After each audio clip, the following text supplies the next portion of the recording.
شروع اللہ کے نام سے جو بڑا مہربان اور نہایت رحم کرنے والا ہے۔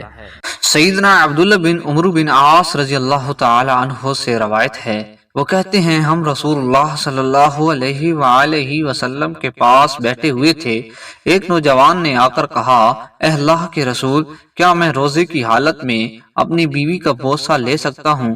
آپ صلی اللہ علیہ وآلہ وسلم نے فرمایا نہیں۔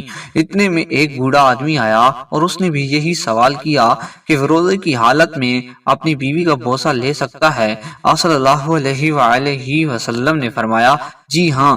یہ جواب سن کر ہم نے ازراہ تعجب ایک دوسرے کی طرف دیکھا۔ رسول اللہ صلی اللہ علیہ وآلہ وسلم نے فرمایا، میں جانتا ہوں کہ تم نے ایک دوسرے کی طرف کیوں دیکھا ہے، بات یہ ہے کہ بوڑھا آدمی اپنے اوپر کنٹرول کر سکتا ہے۔